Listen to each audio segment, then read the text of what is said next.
And in today's video, we are going to be reviewing none other than the series finale, nope, the season finale of Moon Knight. Yes.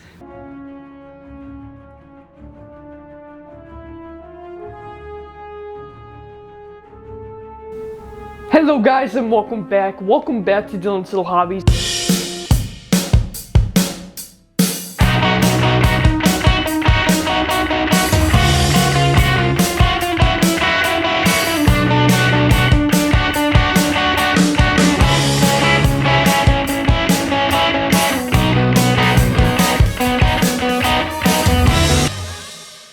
Subscribe to Dylan's Little Hobbies right now.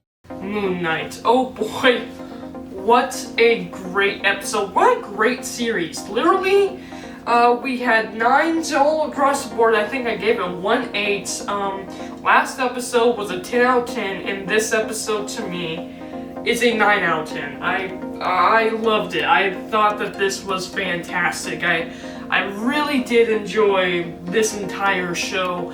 And while they have not confirmed a season 2 yet, by the way this last episode ends, yeah, there's gonna be a season 2. In fact, they have already started calling this not a series finale, but a season finale. So I cannot wait until we get season 2 of Moon Knight. Let's go! Alright, so let's go ahead and talk about this episode. Alright, so we start out with, of course, our boy, dead, and we got his girlfriend, you know, I was trying to figure out what were they gonna do here. Were they going to make her the Moon Knight, which, I mean, sure, female Moon Knight, who cares, but I kinda don't like the idea of, turning every single male character into a female.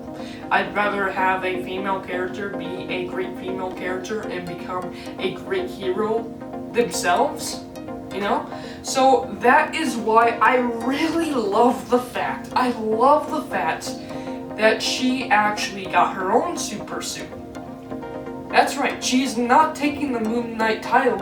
In fact, she's taking the Scarabeel title, which is fantastic. I absolutely loved that twist. It turns out that she was actually going to now be the avatar for the Hippo Goddess, which I am perfectly fine with. That is awesome. I absolutely love that twist. I absolutely loved when she pulled out those golden wings. Oh my god, so cool. And then she got into hero action alongside Moon Knight, which was fantastic.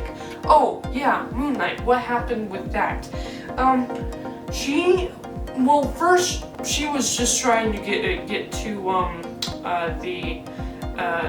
the bad guys. She's trying to take out the bad guys. When it turns out that the Hippo guys is like, hey, you know what? We gotta bring Mark back. The only way to bring Mark back is to free Khonshu, the moon god.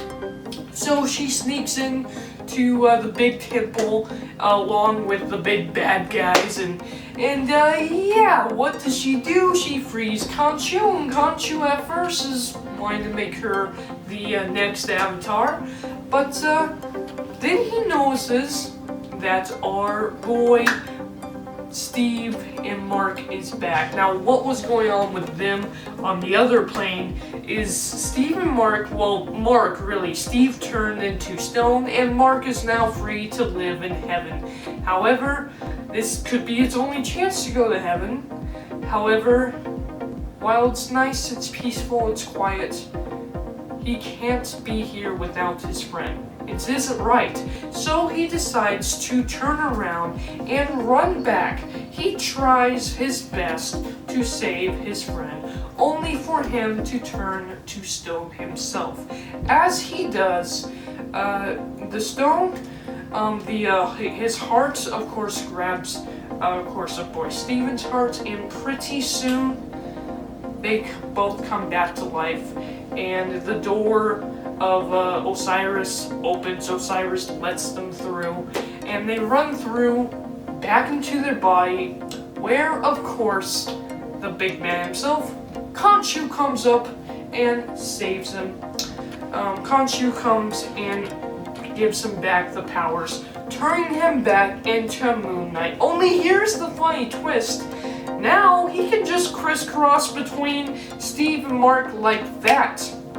And I absolutely love that. I thought that was such a really cool ability. You know, they do it almost seamlessly too, which is great. And you know, Steve is pretty fun coming in with a Moon Knight suit, and the literal suit. I just love the actual suit that he has whenever he has the Khonshu powers on.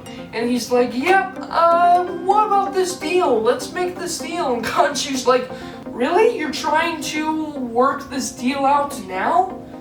Of all times? He's like, I learned from the best. So let's make a deal, you know? As soon as we're done with Ammit, you let us go. You let Mark and Steve go. And Khonshu agrees. Little do they know that Steve and Mark are not the only ones inside that head. No. In fact, there is another. There is another which we have to talk about here. Jake. I can't remember his last name. I knew that they have teased Jake before, and I've been so excited to finally meet this character, and we only get him in an end credit scene, but we do know we've seen this guy before. We've seen this guy whenever Mark has blacked out, but Steve hasn't taken over the body. Yes, we know Jake has taken over the body, and Jake is really the one Khonshu wants. Oh my god, fantastic. Oh boy, so, of course they're doing their hero thing. We got Ammit back. Oh, Ammit comes back. I love the animation. I love the way Ammit looked. Fantastic. And what does she do? You know, she gives the powers to him. He wants to eat all of the souls, and she's trying her best to recruit Khonshu, the moon god, to be on her side. But Khonshu's a hero, you know? He doesn't want to do that. And so, with the help of Mark, and of course Mark's girlfriend, they now together fight off Ammit. And Khonshu versus Ammit, like the big monstrous gods they are. That was fantastic to watch because they're giant, they're the size of the pyramids. At the same time, we have, of course, Moon Knight himself being up Ammit's new avatar. I absolutely loved this. This whole thing was awesome. And just when you think he is going to lose, he blacks out. That's right, Mark blacks out. And in comes Jake. When he awakens, and we know it's not Steve who took that body, when he awakens, he has that axe about to kill the bad guy himself. About to finish Ammit himself. And yep, that's the episode. Well, obviously it leads into the next season. We know we're going to have to meet Jake at some point. Both Mark and Steve know that there's a third entity there, and they have to somehow meet him and understand him, work together with him. Especially because while Mark and Steve are quote-unquote free, they aren't. Because the third entity never agreed to be free. The third entity, indeed, is Jake, and he is still working for Moon Knight, as we see in the final credit scene. Of course, when they seal Ammit into the body of that dude, he's sitting there, he's like, I'm in a mental hospital, but you know what? I'm cool. I can't be hurt. I'm waiting for the day when I can release my new powers again. When someone shows up, takes him to a limousine, and inside the limousine is none other than Khonshu in that fancy suit that we see Steve wear. I actually like that kind of twist. But here's the big thing.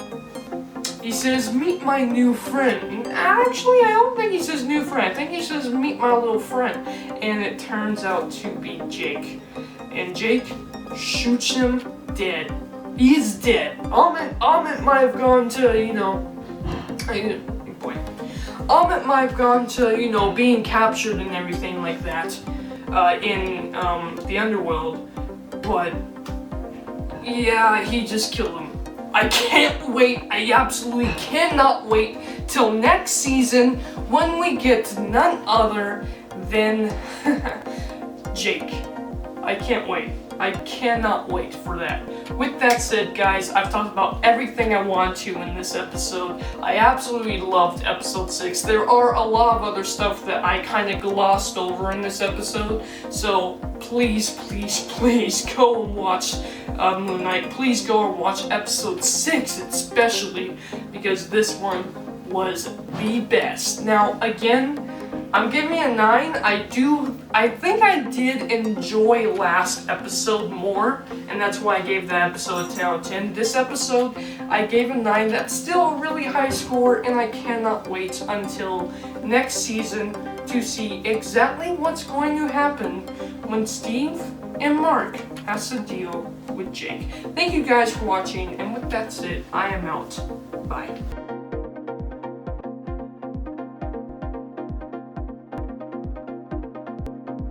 Subscribe to Dylan's Little Hobbies right now.